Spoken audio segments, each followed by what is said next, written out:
On today's news, AP exams and how students are making their final preparations to do well as electronic devices and how the use of them in the classroom may affect the classroom setting. We'll also be looking at the girls soccer team and their progress throughout the year, along with the Cedar Springs family and how they recovered from a horrible disaster. All that and more on today's edition of Cedar Springs TV Live.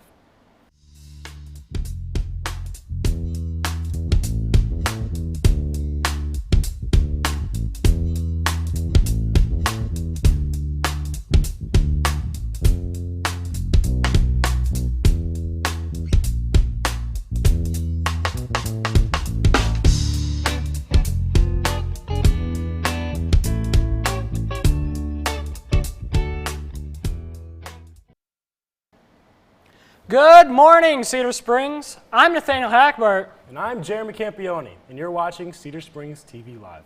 As AP exams rapidly approach, teachers and students are making their final preparations to master as much content as possible to do well on this potentially career-orienting test. This next piece will show the personal opinions and preparations of these teachers and students and how they plan to do well. A lot of students here at Cedar Springs High School opt to take advanced placement courses ranging from AP US History to AP Language and Composition. With those tests coming up shortly, we wanted to sit down and take a closer look at how students and teachers are preparing for the AP placement tests. Until the exam, we have 15 days. We've got 20 days-ish. 20 days out. So our exam is 3 weeks from yesterday. So it is coming quickly. So we have had about 4+ weeks of review time. So we finished our content a couple weeks ago, and then we've been in this period of review. And so each day sort of shifts. Some days it's content review, and some days it's skills-based review. So the content days, maybe they're playing review games, doing practice questions, and then on the skills days, maybe we're practicing writing different elements of the essays, or we're examining past essays, and students are scoring them to see how they compare with what the College Board scores kids. Well, we do a mixture of review activities in class and then just like practice tests in class. So practice essays they did today. Yesterday they did a practice multiple choice section, and then after we do a couple practices, we go over the practice that they just did so they can learn from their mistakes and get stronger for the test.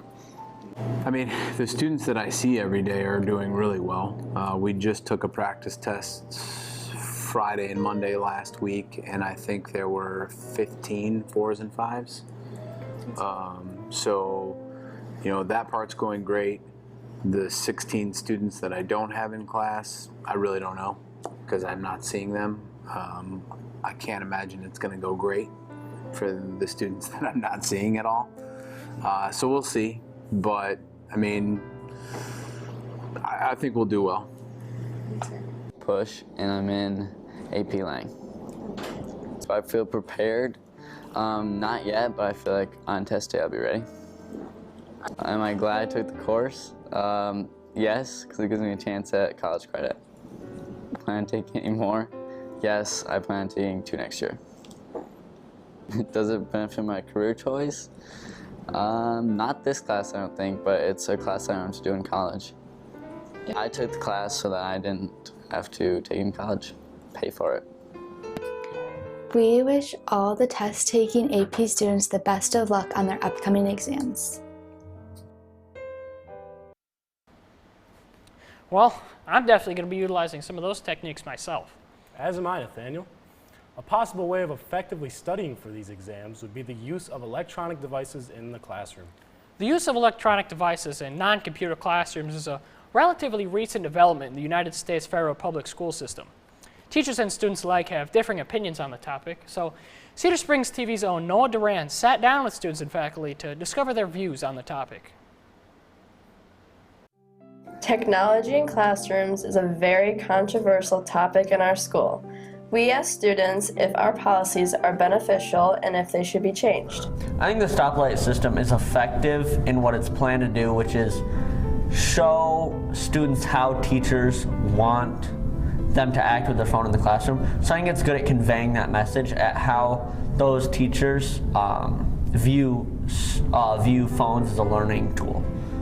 What I think about the phone policy is it's a little overrated because I feel like everything nowadays is like online and we need our phones, but I also feel like it works okay because I know some kids will go like on social media or go and do other things while we're supposed to be learning in class. I think it helps some students learn because it removes that distraction from the classroom, but I would say it doesn't help all students. I believe using phones in classrooms is a slippery slope. I think Dolby's policy is really good where she doesn't allow phones at any time because she knows as soon as you give people an inch, they're going to take a mile. Distractions on the phone include texting, games, or even just having it out on your desk. Studies have shown that increases grade or decreases grades, because that distraction is taking away some of your mental cognitivity. I think that better technology in schools often leads to greater learning experiences. I don't know if it's worth the budget that would be needed for those tools though. Well, I think that we should still buy some Chromebooks, but I feel like we buy maybe too many Chromebooks because every teacher has a Chromebook card pretty much. So we should put more money into like smart boards and stuff because most kids in high school are not very careful with the Chromebooks and will drop them and break them. So it's just spending more and more money every single year for them. I think it depends on the length and the type of test, but majority of the time, I feel as though a paper and pencil test will yield better results. I'd rather test on a Chromebook personally because it just makes, because I have really bad test anxiety and it just makes it a lot better. As you can tell, many students have different opinions on the matter. This is what causes the issue to continue on through our high school years. Well, that definitely had an impact on what I think about the use of technology in the classroom. Now over to Alex Vanderheide with our recent weather updates. Alex? Hi Cedar Springs, I'm Alex Vanderheide. Today we're going to have light showers, whereas Friday, Saturday, and Sunday are going to be a lot nicer compared to the week we've had. Now, if we look over at Monday coming up, that is going to start another couple days of showers, and that will not be pleasant. And this week we're going to have our temperatures in about the 60s range, but our lows are going to be in about the 40s range. And now onto our radar. As you can see, there is precipitation coming up from the southwest, and it is going to reach us and the states below us quite soon. And now back to you, Nathaniel and Jeremy. Thanks for that weather, Alex. It's nice to know that the rain isn't going to be going away anytime soon. That's really one of my favorite parts of spring. Oh, really? I love the rain. I'm a rain guy. Yeah, I'm more of a summer beach, hot weather, warm weather. Thunderstorms? Yeah, those are nice too. Well, on that same topic, warmer temperatures means more sports. Over to the sports desk with Nicole and Kira for a story about girls soccer.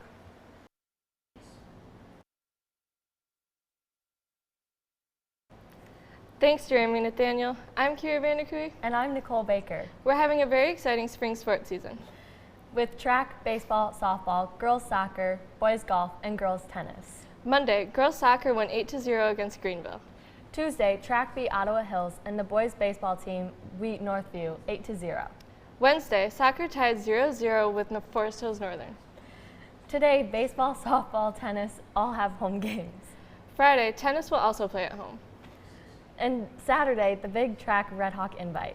CSTV's own Bryant Malley interviewed some players and coaches from the girls soccer team. Let's take a look.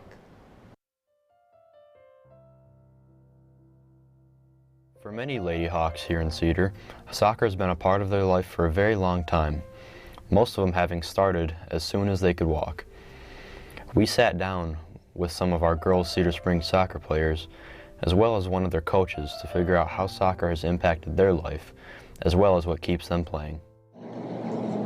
The person who's made the biggest impact on my life would probably be Brighton, because she's been a leader also in basketball and my freshman year in volleyball, and she helped me through some tough times.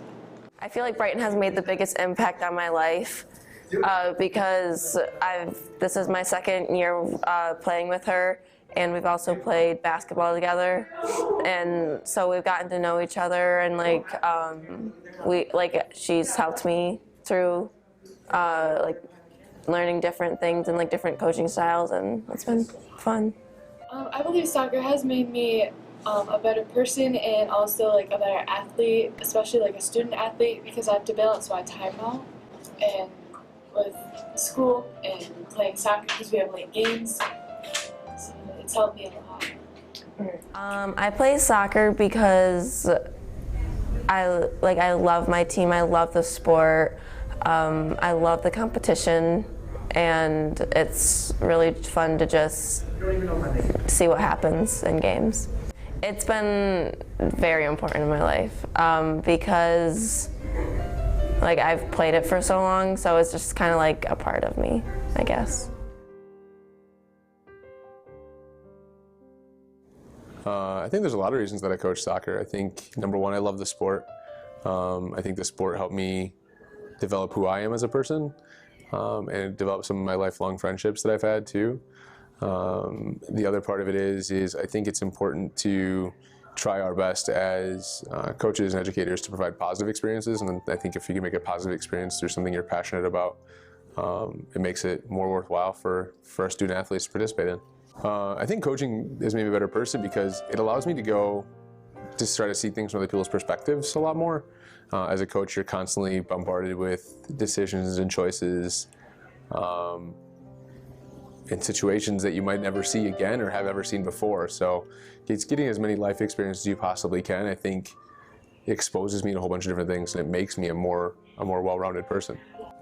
I think the most rewarding thing from coaching is not something you see every day. I really honestly think it's running into players that I coached in the past and seeing what they're doing with their lives and how they're impacting others now. The coaches in our program, Coach Lowing and Coach Secor, who were around us before. Secor was a player in our program for 4 years. Coach Lowing was a player in our program for 4 years and a 2-year varsity player and a captain for me. And having her come back and take over programs and having a big impact on our student athletes here, that's the most rewarding aspect of it, I think.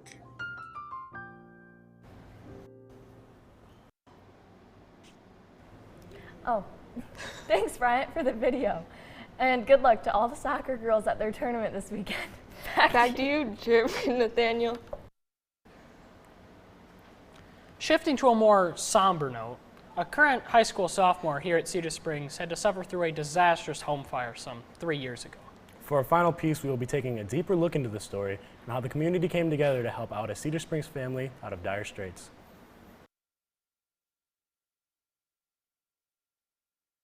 Today we sat down with a fellow Cedar Springs High School student to ask about the tragedy that caused him and his family to lose their home. This happened on New Year's Eve when I was in 6th grade. What happened was I had a pellet stove in my home, and the fire would burn the pellets obviously, and it would spray the sparks outside the house because there was a vent that shot the sparks out. And it was really windy that day, and the wind was blowing back at the house, and the sparks were catching the siding on fire, and then it got to the roof and started burning in, and then it burned the rest of my house obviously. Thankfully, no one was in the house when the fire took place. Well, when I heard about it, I was sad because I was like, wow, I don't have a house anymore. But then we got to go to my aunt's house and stay with them, so I was like, it's okay. Well, this has affected my family's life pretty drastically. My mom was really sad about it pretty much up until this year because she likes our new house. And she was kind of depressed, and I felt bad, so I'd be nice to her, try to make her feel better. And then my dad was pretty upset too because, he lost his house, and he's lived there for probably 30 years, I think. And a lot of things happened there, obviously, and he's raised all his kids there. But, he had to pay for a new house too, but, took 9 months to build fully, to be finished. Yes, we did lose a lot of our belongings. We lost pretty much everything except blueprints for a house that my dad wanted to build when he retired. The community helped me helped my family. They donated a lot of money, and they gave us food, and my baseball team, they gave me money to Dick's to go buy some new baseball stuff like helmets and bats, because, you know, all that burned in the house.